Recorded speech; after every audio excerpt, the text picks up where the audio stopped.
कर्म की गति का भोग क्या है? माता कात्यायनी ने भगवान शिव जी से पूछा, क्या कर्म गति का भोग भोगना पड़ता है? क्यों नहीं? भगवान राम राजा दशरथ जी के घर में जन्म लिए। राजा दशरथ जी के घर में उनका प्रागट्य हुआ, पर उनको भी वन में जाना पड़ा कर्म गति के अनुसार, वन भोगना पड़ा। भगवान कृष्ण का प्रागट्य हुआ, पर कर्म गति का अपना गांव, अपना नगर छोड़कर द्वारका में बसना पड़ा, कर्म गति।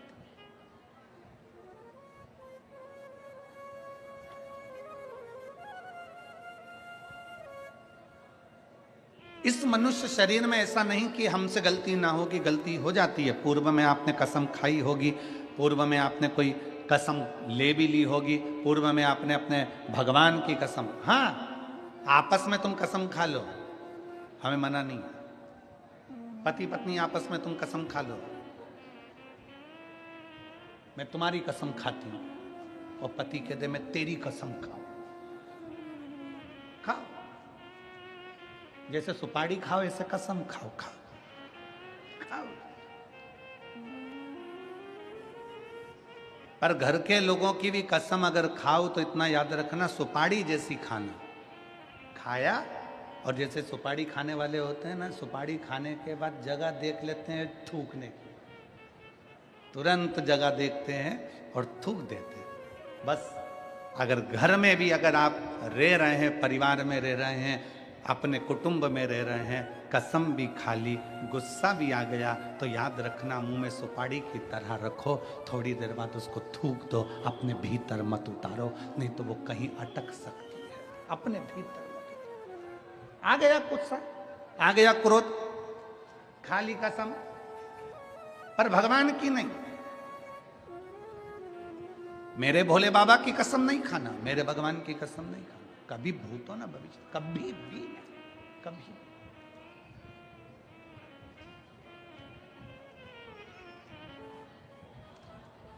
क्या कर्म गति का भोग भोगना पड़ेगा? क्यों नहीं भोगना पड़ेगा? इस कोयले के हाथ को पानी से धो लेंगे, धूप में काले हुए तो क्रीम से धो लेंगे, पर कर्म का लेख कौन मिटा सकता है? कौन सी जगह है जहां जाकर हम हमारे कर्म का लेख मिटाते?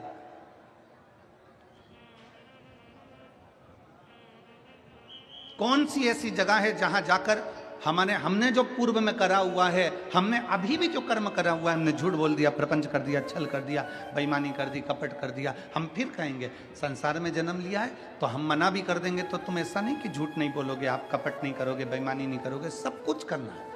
संसार में जन्म लिया, कलिकाल में जन्म लिया है।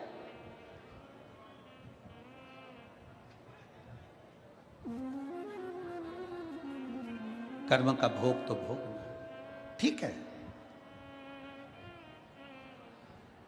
हम क्यों कहते हैं आपके नगर में, आपके शहर में, आपके गांव में, आपके गांव के पास में कहीं शिव महापुराण की कथा हो रही हो, 7 दिन अगर कथा हो रही है तो कम से कम उसमें से 3 दिन, 5 दिन, 7 दिन जाके अपनी दरी बिछाओ, अपना आसन लगाओ, और 5 दिन, 3 दिन, 7 दिन बैठकर कथा का लाभ।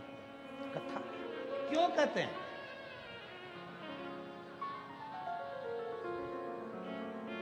क्यों शिव महापुराण की कथा कहती है कि पंडाल में बैठने वालों को भगवान भोलेनाथ कुछ ना कुछ दे देता? एक पत्र है,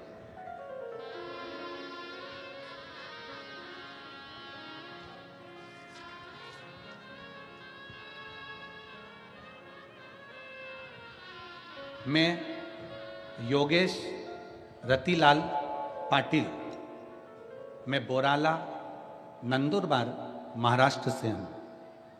कहीं बैठे हों तो हाथ हिला सकते हैं, अगर कहीं बैठे हों तो हाथ हिला सकते हैं। मैं योगेश रतिलाल पाटिल, मैं बोरला नांदुरबार महाराष्ट्र से हूँ। पत्र को आप लोग आस्था चैनल पर और एलईडीओं पर पढ़ सकते हैं। अगर पत्र को पढ़ना हो, एलईडी पर दिख रहा है पत्र, एलईडी पर पत्र को आप आस्था चैनल पर पढ़ सकते हैं। मैं योगेश रतिलाल पाटिल, मैं बोरला नांदुरबार महाराष्ट्र से हूँ। मेरी पहली शादी 2006 में हुई थी। मुझे 6 साल तक कोई संतान सुख प्राप्त नहीं हुआ। मैंने मुंबई में डॉक्टरों के पास बताया। डॉक्टर ने बोला कि आपको संतान नहीं होगी। फिर मैंने पुणे, नासिक में फिर डॉक्टरों के पास गया, वहां से निराशा होकर वापस आया। मुझे संतान ना होने के कारण मेरी पत्नी मुझे तलाक देकर चली गई। जब मुझे औलाद नहीं हुई, संतान नहीं हुई, तो मेरी पत्नी ने मुझे तलाक दे दिया। मेरी पत्नी चली गई। फिर मेरी दूसरी शादी 2015 में हुई। शादी को 5 साल हो गए, तब मुझे संतान का सुख नहीं मिला। फिर डॉक्टर के पास गए, डॉक्टर को बताया तो डॉक्टर ने कह दिया तुम्हें संतान नहीं होगी, तुम्हें संतान की प्राप्ति नहीं होगी। पहली पत्नी ने तलाक दे दिया। दूसरी शादी हो गई, 5 साल हो गए। डॉक्टरों को दिखाया तो डॉक्टरों ने कह दिया तुम्हें संतान नहीं होगी। फिर निराशा उत्पन्न हो गई। अब करें तो करें क्या, संतान की प्राप्ति नहीं हो रही। मेरी पत्नी को किसी ने बताया कि टीवी पर आपकी कथा आती है। तब मैं और मेरी पत्नी योगेश्वरी आपकी कथा 2021 से मोबाइल पर डाउनलोड कर कर सुनते हैं। हम शिव जी को 1 लोटा जल चढ़ाते, आचमन करने लगे। आपने सफेद आंकड़े की जड़ का उपाय बताया, हमने वो भी करा।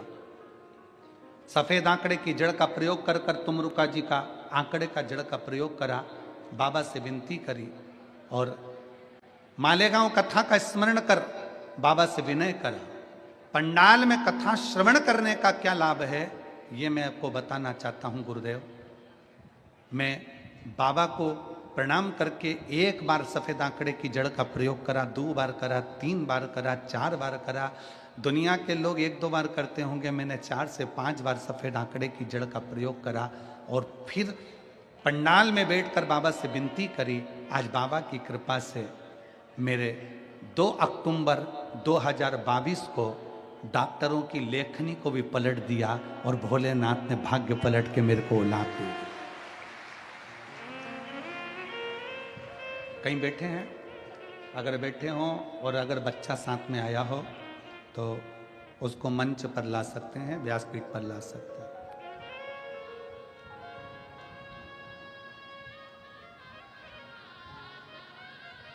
दो अक्टूबर 2022 को मेरे घर में बच्चे ने जन्म लिया और मैं बाबा को यहाँ प्रणाम करने के लिए पंडाल में आया हूँ गुरुदेव। भीड़ बहुत होने के कारण पीछे हूँ, अगर कहीं बैठे हों तो अवश्य। शिव तत्व आ रहे हैं बच्चे को लेके, हाँ ठीक है, आ जाइए। क्या देगा बाबा पंडाल में बैठने पर? उस भाई ने लिखा मुंबई के डॉक्टरों को दिखाया, सबने मना कर दिया। पुणे के डॉक्टरों को दिखाया, नासिक के डॉक्टरों को दिखाया, पर सबने मना कर दिया। पुणे, नासिक, मुंबई सब डॉक्टरों ने मना कर दिया कि तुम्हें संतान नहीं हो सकती, तुम्हें औलाद नहीं। पहली पत्नी ने केवल संतान नहीं हुई इसलिए तलाक दे दिया और दूसरी संतान 5 साल तक औलाद नहीं हुई, तब किसके भरोसे रहे, किसके आश्रित रहे? कोई ने कहा सियोर वाला महाराज कथा करता है, आसन लगा कर सुनो। टीवी के सामने बैठ गए, आसन लगा लिया, दिल से बाबा से प्रार्थना कर। मालेगांव की कथा में पंडाल में बैठकर कथा का रस्तक सुन।